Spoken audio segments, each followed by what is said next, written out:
Hello, आता आपण बघूया लग्नानंतर होईलच प्रेम याचा एपिसोड रिव्ह्यू. आजच्या भागात आपल्याला असं बघायला भेटणार आहे की रम्या ही डायनिंग टेबलवर कॉफी पीत बसलेली असते. तेव्हा वसू बोलते, काय चाललं आहे रम्या तुझं, काय करते? तेव्हा रम्या बोलते, सध्या तरी पार्थला माझ्या हातची कॉफी प्यायची नाही आहे म्हणून मीच ती पिते म्हणून. तेव्हा वसू बोलते, तुला मी त्याबद्दल नाही विचारते, पेनड्राईव्हबद्दल विचारते. तेव्हा रम्या बोलते, काय आई, अगं ही मी कालच दिला ना, आणि एवढं लगेच काय तू पेनड्राईव्हवाला सुद्धा म्हणता की असं कोणी पेनड्राईव्ह खलबत्त्यात ठेचू शकते, त्याने सुद्धा डोक्यालाच हात लावला होता.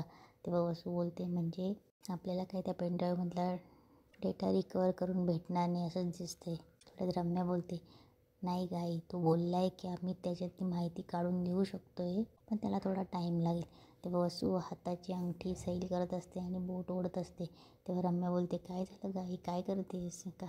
तेव्हा वसू बोलते, अगं ही अंगठी आहे ना खूप फीट झाली, तिला काढण्याचा प्रयत्न करते.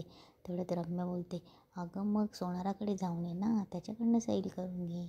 आता आपल्याला असं बघायला भेटणार आहे की वसू जेव्हा सोनाराकडे जाईल तेव्हा जीवाने तो दागिना तिथे विकला आहे की गहाण ठेवला आहे हे लवकर आपल्याला कळणार आहे. तेवढ्यात रम्या वसूला खुणवते, मागे बघ मागे. तेवढ्यात मागे मानिनी आलेली असते. तेव्हा वसू मुद्दामच बोलते की मानिनी, काय तेवढी धावपळ चालली आहे, तुला काही मदत करू का? तेव्हा मानिनी बोलते की अहो, अचानक मदत करायचं विचारताय, मागचे दिवस तुमचे कामाचे दिवस आठवत आहे की का नाही? तुम्हाला तशी लहर आली असेल तर सांगा, ड्रेस आवरून ठेवले तुमचे मी ते. तेव्हा वसू बोलते की काही चांगलं विचारलं तर तुला घुमून पूर्णच उत्तर द्यायचे आहेत का? तेव्हा मानिनी बोलते, हां मग जे काही विचारायचं आणि ते स्पष्ट सांगा, इकडे आडवं तिडवं घुसून कशाला विचारतायत? तेव्हा वसू बोलते, बरं मग मला सांग, त्या दिवशी ती बाई कोण होती गं, जिला तो हात धरून बाहेर काढलं? तेव्हा मानिनी थोडी विचारत पडते, यांनी काही ऐकलं तर नसेल ना? तेवढ्यात वसू बोलते की अगं मानिनी काहीतरी विचारते मी. तेव्हा मानिनी बोलते की ती बाई कोण होती, काय होती, तुम्ही तर काही ऐकलंच असेल ना? तेव्हा वसू बोलते की नाही, तसं ऐकलं नाही आम्ही काही, पण तिला बाहेर काढलं हे बघितलं. तेव्हा मानिनी बोलते की बरं झालं यांनी काही ऐकलेलं नाही म्हणून, नाही तर पुन्हा शहानिशा करायच्या. तेव्हा मानिनी बोलते की ती कोण होती, काय होतं, तिचे तुम्हाला काय घेणं आहे, का नुसत्या उपद्रवा करायचे असतात तुम्हाला? आणि तिथून मानिनी चालली जाते. मानिनी निघून गेल्यावर वसू रम्याला सांगत असते की रम्या, ती बाई कोण होती याचा तपास आपल्याला लावायलाच पाहिजे, आणि मानिनी तिला का घराबाहेर हाकललं हे आपल्याला कळायलाच पाहिजे. काव्या तिचे ऑनलाईन सेशन करत असते. तेवढा तिथे पार्थ आलेला असतो आणि पार्थ मुद्दामच काव्याच्या सेशन चालू असताना तिथून ढुंकून पाहतो. काव्या एवढी चिडते ना, बोलते की देशमुख काय चाललं आहे तुमचं? अहो माझं ऑनलाईन सेशन चालू आहे, सगळ्यांनी तुम्हाला बघितलं. तेव्हा ती कॅमेरा ऑफ करते आणि पार्थवर ओरडत असते. दोघं एकदम मांजरी बोक्यासारखे भांडत असतात. तेव्हा पार्थ सांगतो, जा अभ्यास करा, तुमचे काहीतरी मेसेज येत आहेत म्हणून. तेव्हा काव्या बोलते, मी माझं बघेन, आणि काव्या पुन्हा तिथे क्लासचं सेशन चालू असताना तिथे येऊन बसते. तेव्हा पार्थ तिला बोलतो, तुम्हाला माहिती आहे एकदा मी 10वीत असताना. तेव्हा काव्या बोलते की 10वीत असतानाच्या गोष्टी मला सांगू नका, 10वीत असतानाच्या गोष्टी होऊन गेल्या ना, आत्ता तुमच्या आयुष्यात सगळ्या गोष्टी घडून गेल्या, एक महत्त्वाचं काम बाकी आहे, ते तुम्ही करा. तेव्हा पार्थ बोलतो, कुठलं? तेव्हा काव्या बोलते, हे आंघोळ करायचं, जा आंघोळ करा. तेव्हा पार्थ बोलतो, तुम्हाला सांगू, एकदा 10वीत असताना मी आंघोळीला गेलो आणि भिजलो. तेव्हा काव्या बोलते, निघा. तेव्हा पार्थ आंघोळीला जातो. तेव्हा काव्या बोलतो की आंघोळ केल्यावर भिजणारच ना, कोण अशी कोरडी आंघोळ करणारे? 30 आर्किटेक्टपैकी एक. आणि काव्या डोक्यालाच हात लावते. इकडे नंदिनीला तिची मैत्रीण प्रीतीचं डोहाळं जेवण असतं, त्याचा इन्व्हिटेशनचा फोन आलेला असतो. तेव्हा नंदिनीला असं वाटत असतं की ते उद्या आहे, पण तेव्हा तिला लगेच आठवतं की जीवाने सांगितलं असतं आणि मिळवून देताना की प्रीतीचं डोहाळं जेवण पण करायचं आहे म्हणून. तेव्हा नंदिनी बोलते, अगं हो आजच आहे ना. तेव्हा नंदिनीला ती अशीही रिक्वायरमेंट्स करते की ती मेहंदी काढून या म्हणून. तेव्हा नंदिनी होतं बोलते. तेव्हा नंदिनीला टेन्शन येतं की आज संध्याकाळी डोहाळे जेवण आहे, साडी लागेल, दागिने आधी लागेल, मेहंदी काढायची आहे. तेवढं तिथे जीवा येतो आणि बोलतो की चकाचक बाई, मला एवढं संत्री सोडून दे ना, कारण की या संत्री सोलताना ना माझ्या डोळ्यात खूप झोंबतं. तेव्हा नंदिनी बोलते की तुम्हाला तर संत्री सोलताना झोंबतं, मला तर आत्ताच डोळ्यांना झोंबायला लागलं आहे. तेव्हा जीवा बोलतो, काय झालं? तेव्हा नंदिनी तिची कारणं सांगत असते. तेव्हा जीवा बोलतो की मी आहे ना. तेव्हा नंदिनी हसायला लागते आणि बोलते, अहो तुम्हाला काय कळतं साड्यांमधलं? तेव्हा जीवा बोलतो, मी द ग्रेट जीवा, मला काय कळतं साड्यांमधलं? तेव्हा जीवा पटकन कपाटाजवळ जातो आणि नंदिनीच्या साड्या काढतो आणि एक अंगावर टाकून नंदिनीला दाखवत असते की कोणती छान आहे म्हणून, आणि नंदिनी सिलेक्ट करत असते. तेव्हा जीवा एकावर एक साडी नंदिनीला दाखवत असतो. तेवढ्यात नंदिनीला एक ग्रीन कलरची साडी आवडते. तेव्हा जीवा बोलतो की कोण आहे मी, द ग्रेट जीवा. तेव्हा नंदिनी बोलते बरं आता साडी फायनल झाली. तेव्हा जीवा बोलतो की आता ही साडी फायनल झाली, आता तुझं बघ एक एक कसं सोल्युशन. तुला माहिती मी जर साड्यांच्या दुकानात राहिलो असतो ना तर एका दिवसात साडीचं दुकान खाली केलं असतं. तेव्हा नंदिनी हसायला लागते. तेव्हा जीवा बोलतो खाली केलं म्हणजे विकलं असतं. तेव्हा नंदिनी बोलते की अहो बस बस किती बोलणार, किती ती बडबड. तेव्हा जीवा बोलतो हे देवा, हिला माझ्या बोलण्याचा पण प्रॉब्लेम आहे, एक दिवस माझं बोलणंच बंद कर बाबा.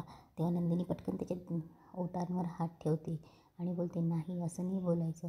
तेव्हा ती बोलते की हे बघा असं बोलल्यावर वास्तू तथास्तू म्हणते. मला अशी न बोलणारी जीवा नको आहे, मला अशी बडबड करणारी जीवा हवे जशी आत्ता बडबड करतात आणि कविता करणारे. तेव्हा जीवा बोलतो हो बरं ठीक आहे, साडीचा प्रॉब्लेम संपला पण आता तुझे 2 प्रॉब्लेम बाकी, एक मेहंदी आणि दागिने. चल चल मेहंदीचा प्रॉब्लेम सॉल्व करू. तेव्हा नंदिनी बोलते नाही नाही बस झालं, आता मला माझा प्रॉब्लेम सॉल्व करू द्या. तेव्हा जीवा बोलतो अगं तू डिझाईन तर दाखव, काही फायनल केली असशील ना. तेव्हा जीवा बोलतो दाखव दाखव. तेव्हा जीवा बोलतो दाखव. तेव्हा नंदिनी एक मोबाईलमधून एक डिझाईन दाखवते. तेव्हा जीवा बोलतो दाखव दाखव. तेव्हा नंदिनी बोलते तेव्हा जीवा बोलतो किती फालतू डिझाईन आहे. तेव्हा नंदिनी बोलते अहो काय बोलतायत, ही डिझाईन काढायला 1 तास लागतो आणि फुकट कोणीच काढून देत नाही. तेव्हा जीवा बोलतो नाही नाही मग तू ही डिझाईन मला दाखवूच नको, नाहीतर सगळ्यांच्या पोटावर पाय देईल असं म्हणशील तू. तेव्हा नंदिनी बोलते 1 मिनिट, आता चुकून असंच म्हणू नका की मला मेहंदीही काढता येते म्हणून. तेव्हा जीवा बोलतो मला काढता येते. तेव्हा नंदिनी बोलते काय. तेव्हा जीवा बोलतो कुठे तो कोण आण माझ्याजवळ आण, माझे हात थरथर करायला लागले. तेव्हा नंदिनी बोलते बरं आणते. इकडे मानिनी काव्यासाठी दूध घेऊन येते. मानिनी काव्यासाठी दूध नाही ताक घेऊन येते. तेव्हा ती काव्याला सांगत असते की घे ताक पी, अभ्यास करून करून बोर झाली असतील ना तर हे ताक तुझ्यासाठी छान वाटेल. तेव्हा मानिनी तिला सांगत असते की अगं मी कढी करत होती, म्हटलं तुझ्यासाठी थोडंसं ताक घेऊन यावं. मी असंच दरवेळेस कढी करत असली की त्या पार्थसाठी ताक घेऊन येते. तेव्हा काव्य बोलते अहो मी तर ते उष्ट केलं. तेव्हा मानिनी बोलते राहू दे गं मी त्याच्यासाठी आणेल. तेव्हा काव्य बोलते बरं थँक्यू. तेव्हा मानिनी बोलते काव्या प्रत्येक वेळेस नवऱ्याचं नाव घेतल्यावर लाजायलाच पाहिजे असं काही नाही आहे. तेव्हा काव्य पुन्हा लाजते आणि उठते आणि बोलते की काकू थांबा ना, आणि बोलते की एक गोष्ट सांगू, माझी सासू माझी एवढे लाड करते, हे जर कुणी सुनेने बघितलं ना तर प्रत्येक सून काहीतरी ऑनलाईन ॲडमिशन घेईल आणि काही ना काहीतरी कोर्स करेल, कारण की माझी सासू ती माझी सासू आहे. कधी मानिनीचं खूप कौतुक करत असते. तेव्हा मानिनी तिला बोलते की अगं मी कढी करत होते, कढी पकोडे बनवते, तुझा अभ्यास झाला असेल कंटाळली असेल तर यायचं शिकवू तुला. तेव्हा काव्य बोलते हो शिकवा ना. तेव्हा ती बोलते की अगं पार्थला खूप आवडतात कढी पकोडे, त्याला तर काय 8 दिवसालाही दिले ना तरी तो खाईल. तेव्हा काव्य बोलते अरे वा एवढे आवडतात, तर ठीक आहे चला मी शिकते. आणि पण हे पार्थ देशमुखांसाठी सरप्राईज असेल, त्यांना सांगू नका मी तुम्हाला मदत केली म्हणून. तेव्हा मानिनी काव्यासोबत चालली जाते. इकडे एक मानिनी आणि काव्य किचनमध्ये येतात.